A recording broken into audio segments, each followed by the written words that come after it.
Bagaimana hukumnya pejabat yang selalu menang sendiri dan selalu menyalahkan anak buahnya?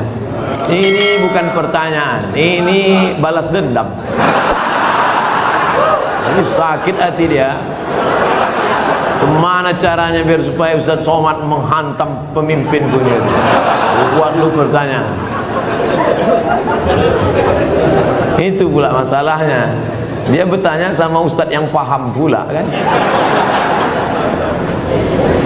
Nabi berkirim surat kepada Raja Romawi, namanya Heraklius, Herkal. Apa kata Nabi? Aslim taslam. Kalau kau masuk Islam, kau selamat. Falaka ajrani, kau dapat 2 pahala.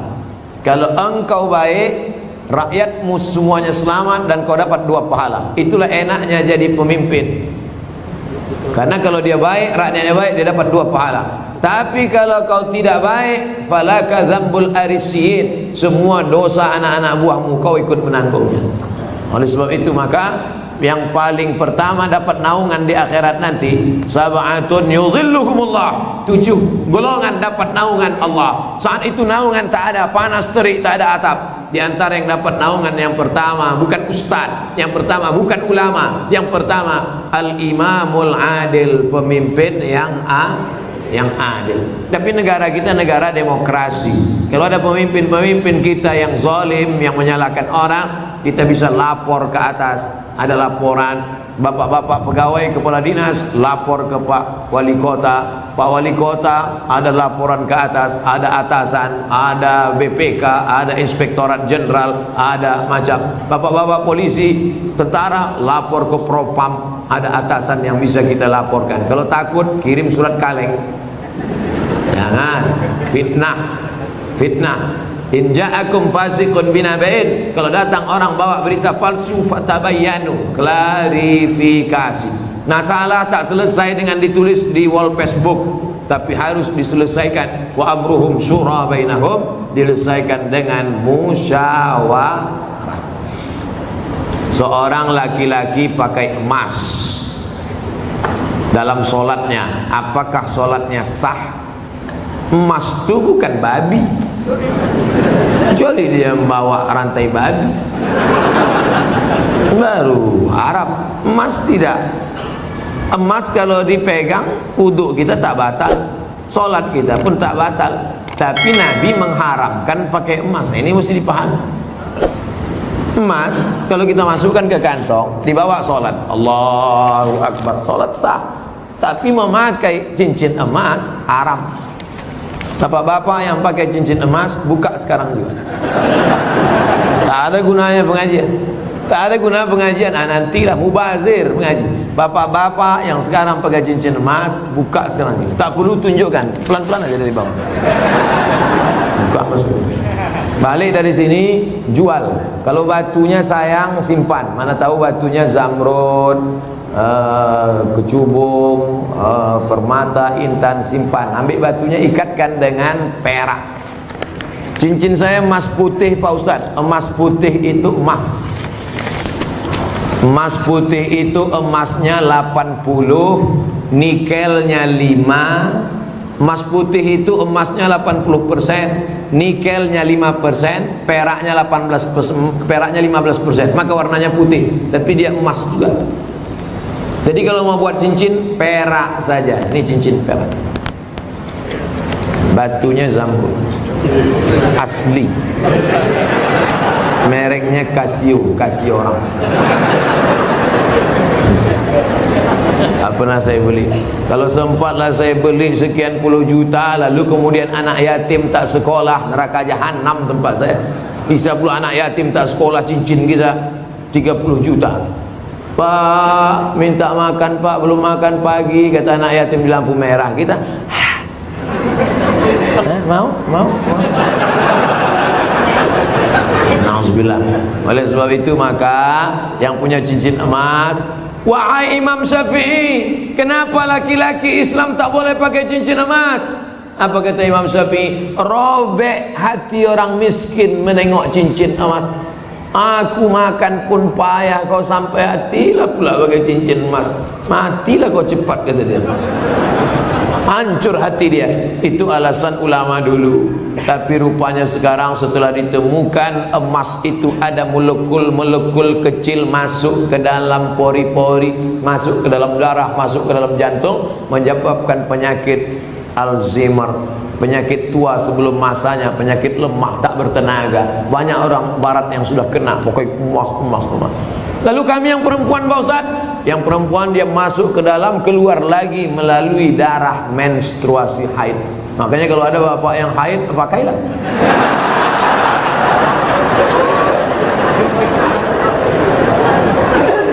Saya selalu ketiduran, tak dapat sholat subuh. Orang yang tak sholat subuh karena ketiduran, ada hadisnya. Man nama, siapa yang tidur, walam yusalli, sampai tak sembahyang subuh, balas syaitanu fi uzuni, setan kencing di telinganya.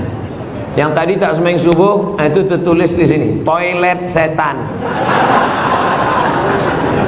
Makanya ceramah ini harus terus diamalkan. Balik dari sini, pergi ke toko jam di Tanjung Pinang, cari dia. Mbak, apa jam yang paling mantap di sini? Nah, ini satu. Tanya dia, ada tak jam yang bisa menyipak?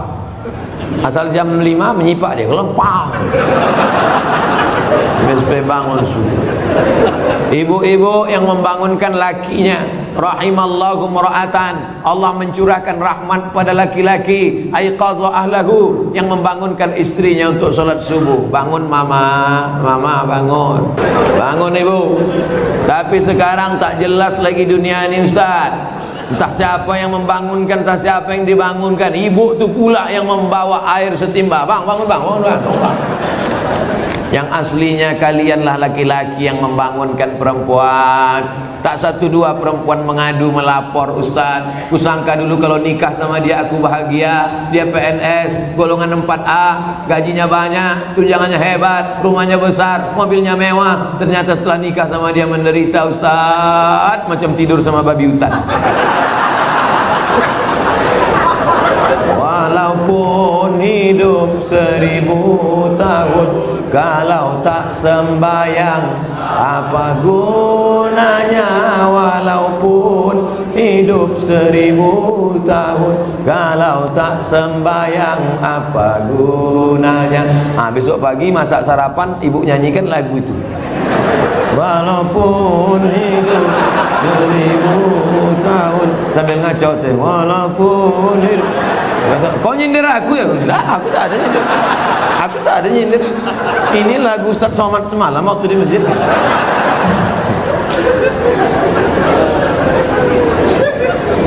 Ustaz, apa sah laki-laki sholat di rumah tapi tak di masjid?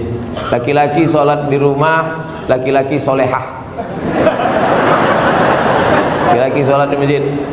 Ini masjid kota Tanjung Pinang dibangun tapi tidak sesuai lagi dengan kota.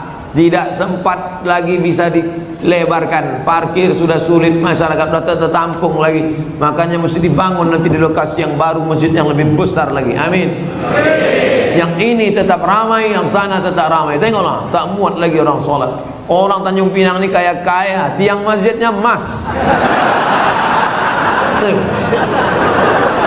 Ilaha illallah. Luar biasa. Orang susah menjadi emas. Laki-laki di Tanjung Pinang tak ada yang pakai emas, karena mereka mau menunjukkan kayanya bukan dengan cincinnya, tiang masjidnya emas. Hebatnya lagi di Tanjung Pinang, walaupun tiang masjidnya emas, tapi jendelanya tak pakai kosen.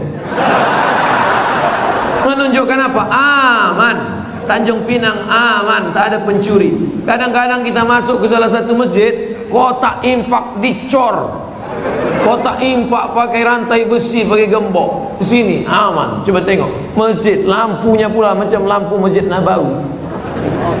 Luar biasa, hebat. Entah emas tak kuningan.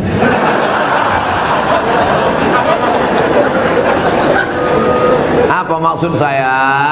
Nikmat yang sudah besar ini maka dibalas dengan sholat berjamaah. Tapi rasanya mengajak orang Tanjung Pinang sholat berjamaah mubazir. Karena sholat berjamaah di Tanjung Pinang, coba tengok, melimpah ruah sampai tak muat keluar-luar. Tengok, itu yang di luar-luar yang berdiri itu juga dapat pahala sholat berjamaah. Kalau sholat. Enggak sholat mana mau dapat? Layan tayanna, mereka yang tak datang ke masjid, jangan ulangi lagi. Yang sholat di kantor, yang sholat di rumah, yang sholat di kamar, jangan ulangi lagi, kata Nabi. Kalau kalian tetap sholat di rumah, la uharriqanna alaihim buyutahum, ku bakar rumah mereka. Nabi yang bilang, kalau kalian sholat di rumah, ku bakar rumah mereka. Kalau hidup Nabi sekarang bertambah hotspot titik api. Saking banyaknya rumah yang dibakar Nabi, berasap lagi. Ustaz janganlah sebut-sebut asap. Asap Tanjung Pinang ini kan dari kampung Ustaz juga. Saya tahu, ku tahu apa yang ada dalam hati. Sebelumnya dari malam saya niat salat subuh, tapi saya bangunnya jam 6 pagi waktu setempat. Apakah masih boleh sholat? Ini bukan menanya, menawar ya.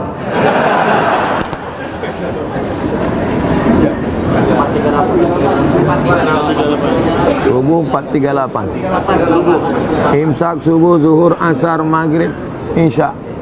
Maghribnya jam, kalau maghribnya jam 6:04, kalau maghribnya jam 6:04, kurangi 15 menit. Begitu cara mengukur isyraq. Boleh sholat sunat isyraq itu 15 menit lewat syuruk. Syuruk matahari terbit. Syuruk matahari terbit. Jadi kalau begitu, syuruk matahari terbit di Tanjung Pinang jam 5.50 tambah 15 menit baru boleh sholat sunat isyraq jam 6:05. Itu jam kita ini imsak ada tapi isyraq tak ada. Cara mudah untuk isyraq, tengok maghribnya. Jam berapa maghribnya, begitu boleh isyraq. Kalau maghribnya jam 6:04, maka boleh sholat sunat isyraq jam 6 subuh lewat 5. 15 menit sebelum itu subuh sudah habis.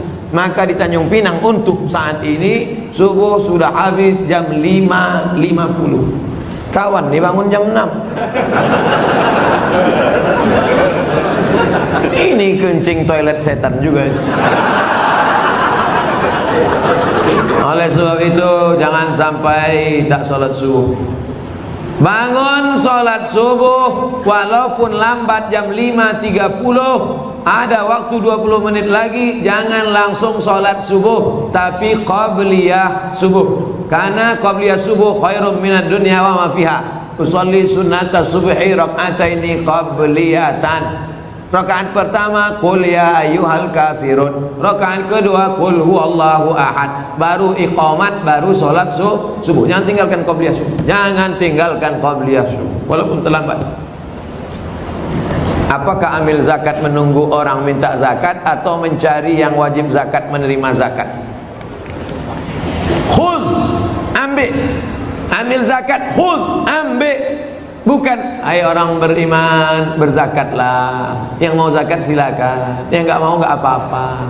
Bukan begitu bunyi ayatnya. Khuz, ambil. Makanya yang punya jabatan kekuasaan buatkan perda, peraturan daerah, bayar zakat. PNS, ASN, perusahaan, BUMN bayar zakat ke Basnas. Yang tak mau bayar zakat teken materi 6.000, siap dipindahkan ke sejauh mata memandang. Bisa apa tak bisa? Sudah, kata Pak Wajib. Sudah diterapkan. Langsung zakat potong atas. Abdul Somad jadi tim sosialisasi zakat provinsi 5 tahun. Bayarlah zakat. Tak takut orang. Tak ada jabatan, tak ada kekuasaan. Tapi begitu bupati tanda tangan perda bayar zakat, langsung 10 miliar.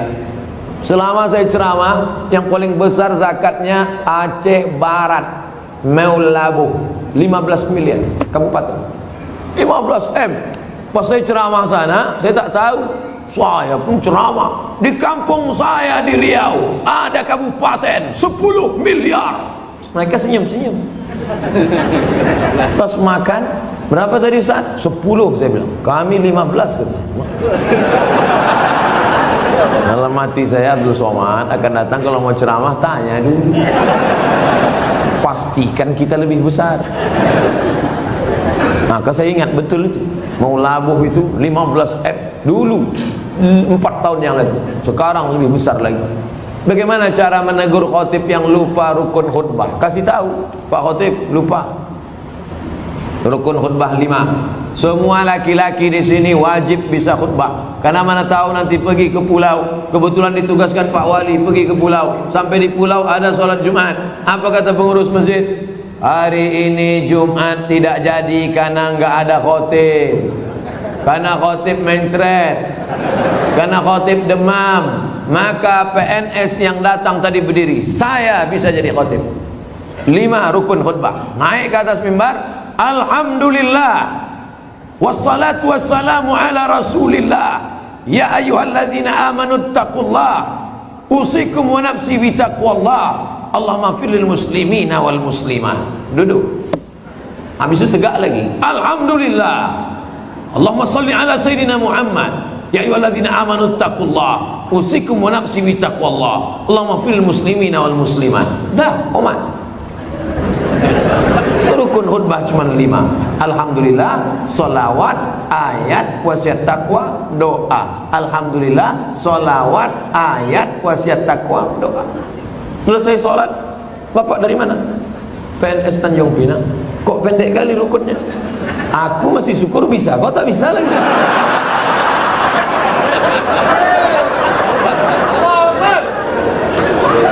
Nah, insya Allah selesai ceramah ini semua PNS ASN Tanjung Pinang bisa jadi khotib, betul? Sependek itu pun ada juga yang ragu.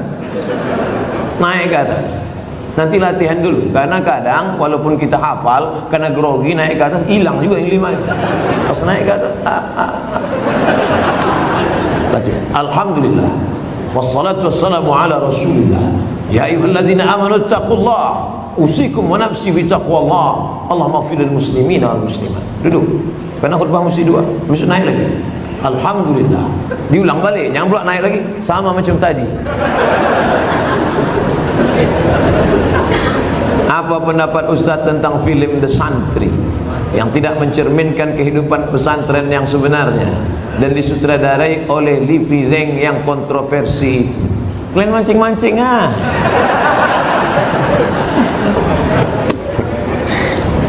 Udah banyak komentar udah. Ikuti aja yang udah ada tuh. Saya yang beban lama aja belum selesai lagi.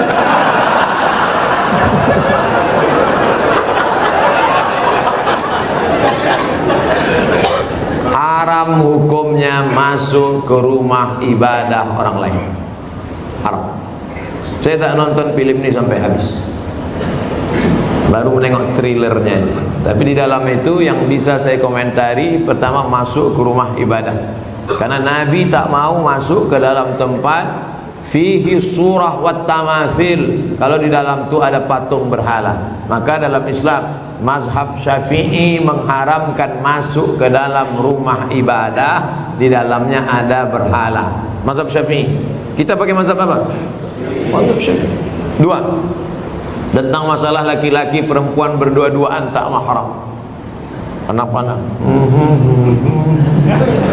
La yakhluwanna rajulun ma'amra'atin illa ma'adhi mahramin. Oleh sebab itu maka kita jaga anak cucu kita dari perbuatan-perbuatan maksiat. Bahwa ada misi-misi sesuatu di balik ini semua, wallahu a'lam bishawab. Kita akan diminta tanggung jawab di hadapan Allah Subhanahu wa taala. Islam tak perlu diajari bagaimana berinteraksi sosial dengan saudara kita non muslim, karena kita sudah lama bertetangga. Apalagi orang Tanjung Pinang. Seandainya orang Tanjung Pinang ini ekstrim, tak akan ada orang Tionghoa di Tanjung Pinang, betul? Kita semuanya bisa menerima siapapun yang datang, semua bertetangga, berkawan, bersahabat. Tapi kalau sudah dalam masalah ibadah, ritual, tak ada tawar menawar. Wala ana abidum ma'abatum wala antum abiduna ma'abud lakum dinukum. Ini sekarang banyak yang tak bisa membedakan kebablasan, tak bisa membedakan mana toleransi, mana tolerasin. Harus bisa dibedakan. Jangan karena toleransi mengorbankan keyakinan akidah anak-anak kita. Nauzubillah. Dan orang-orang yang pernah di pesantren pun ketika menonton itu, ini bukan anak pesantren. Anak pesantren tak begitu. Bagaimana tanggapan Ustadz tentang disertasi Dr. Abdul Aziz mengenai seks pranikah? Ini tulisan seorang bernama Sahrur. Siapa namanya? Sahrur. Bukan Pak Sahrul. Pak Sahrul Pak wali kita. Seorang laki-laki namanya Sahrur. Sahrur artinya burung. Nama jenis burung, hitam warnanya. Itu nama dia, orang Suriah. Sahrur ini kuliahnya di Moskow. Aliran pemikirannya kiri. Apa itu maknanya kalau kiri? Komunis. Sahrur ini komunis.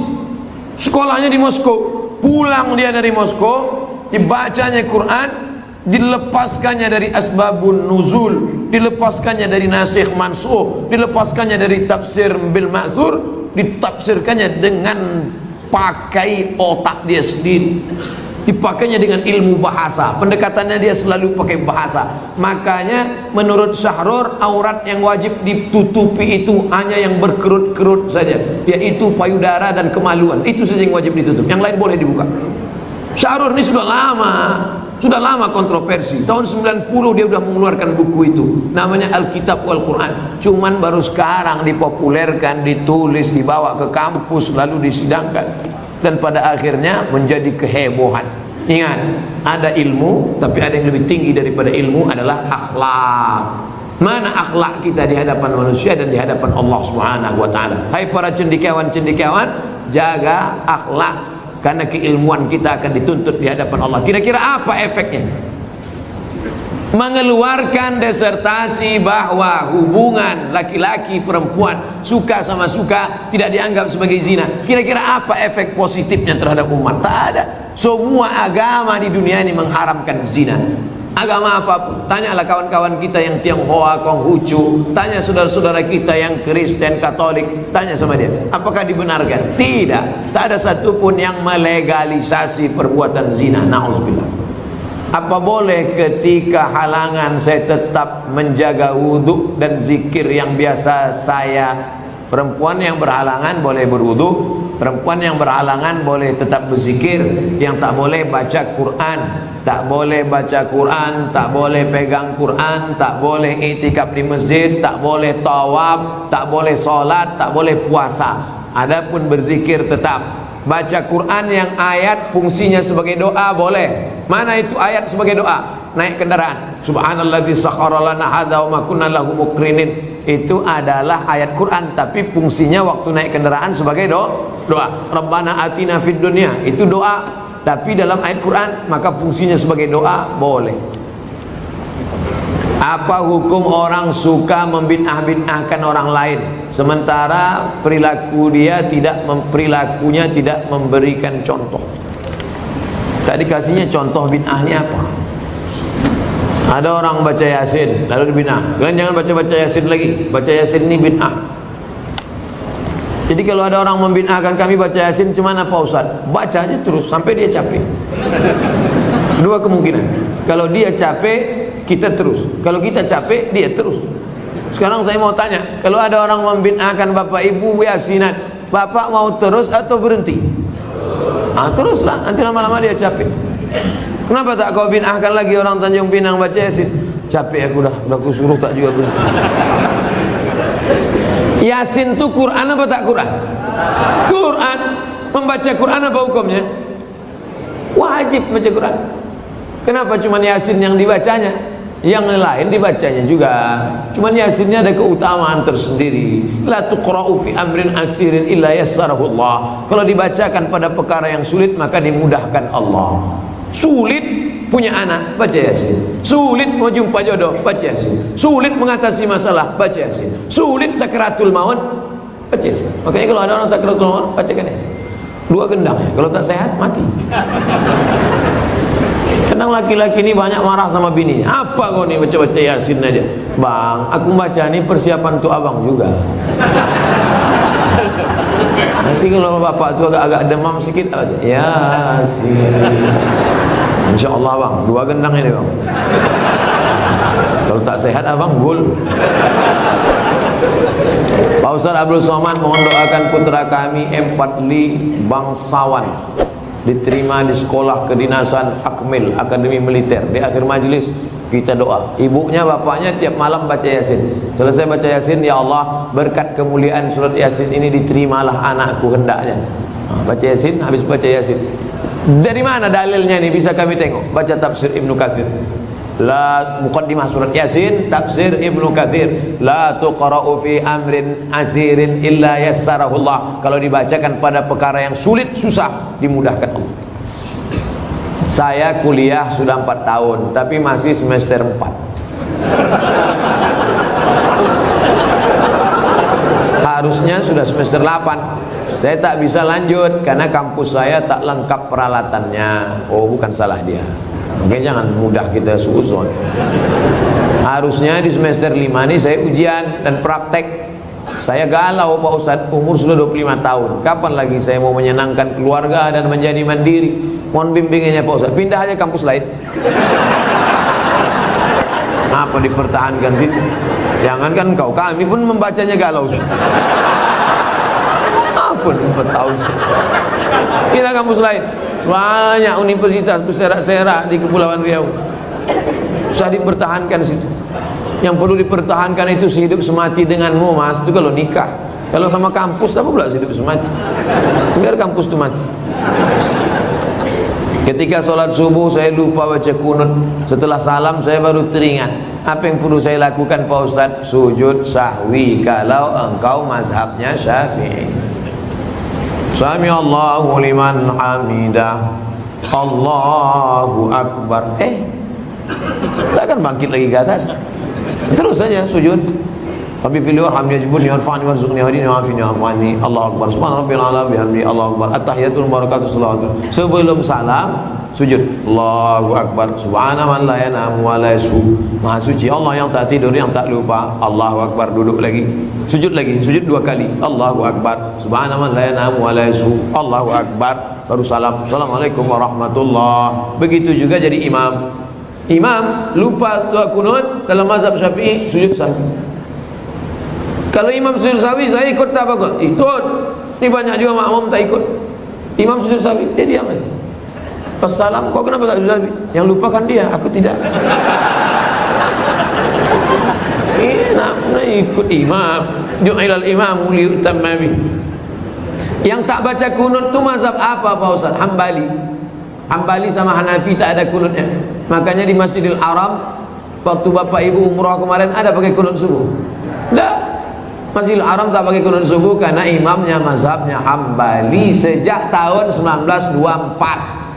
Sejak 1924 mazhabnya Hambali. Sebelum itu Makkah itu mazhabnya Syafi'i. Terjadi revolusi King Abdul Aziz. Yang sekarang ini Salman bin Abdul Aziz menggantikan abangnya Abdullah bin Abdul Aziz, menggantikan abangnya Fahad bin Abdul Aziz, menggantikan abangnya Khalid bin Abdul Aziz, menggantikan abangnya Faisal bin Abdul Aziz, menggantikan abangnya Su'ud bin Abdul Aziz, menggantikan ayahnya King Abdul Aziz. Jadi sejak Abdul Aziz geng ini aja dia bermazhab Hambali. Sebelum itu dulu mazhabnya Syafi'i. Dulu mazhab paling besar di Makkah itu mazhab Syafi'i. Nama orang yang terakhir menjadi penguasa Makkah keturunan Nabi Muhammad namanya Syarif Aunur Rafiq. Aunur Rafiq. Aun pertolongan, Rafiq Allah SWT. Aunur Rafiq pertolongan Allah SWT. Saya telah selesai subuh. Setelah itu datang orang ngajak solat lagi. Apakah boleh saya solat lagi Pak Ustaz? Ngajak-ngajak makan lah, ngajak sholat. Kata orang sekarang, kalau ngajak-ngajak makan lah, apa pula ngajak sholat? Apakah ada tradisi zaman sahabat Nabi ngajak sholat? Ada. Hadisnya sahih. Nabi sholat di masjid. Selesai Nabi sholat di masjid, Nabi pulang. Sahabat tadi tak pulang, dia tetap di masjid. Lalu kemudian ketika dia sedang duduk, datang orang kampungnya terlambat sholat. Kata orang kampungnya, kami ingin sholat lagi tapi ingin ngambil berkah kau jadi imam. Maka dia jadi imam, diulangnya sholat sekali lagi. Apa pelajaran dari sini? 3. Pertama, bahwa kita boleh sholat 2 kali. Sholat pertama menggugurkan kewajiban. Sholat yang kedua mencari fadilah, keutamaan. 2. Bahwa imam boleh sholat sunat, makmumnya sholat wajib. Karena dia yang pertama tadi sholat wajib, yang kedua itu sholat dia terhitung sholat mencari fadilah sunat, sedangkan makmumnya sholat wajib. Itulah dalil dalam mazhab Syafi'i, boleh imamnya sholat sunat, makmumnya sholat wajib. Masuk kita ke masjid, ada nampak orang sholat, kita tepuk bahunya, kita pun sholat. Selepas sholat salam, assalamualaikum warahmatullahi wabarakatuh. Mohon maaf ya dek, tadi saya sholat tahiyatul masjid gitu. Gak apa-apa pak, karena saya di belakang itu sholat wajib. Karena dalam hadis boleh imamnya sholat sunat, makmumnya sholat wajib menurut mazhab Syafi'i. Yang ketiga, mengajak orang berbuat baik. Wa ta'awanu 'alal birri wat taqwa.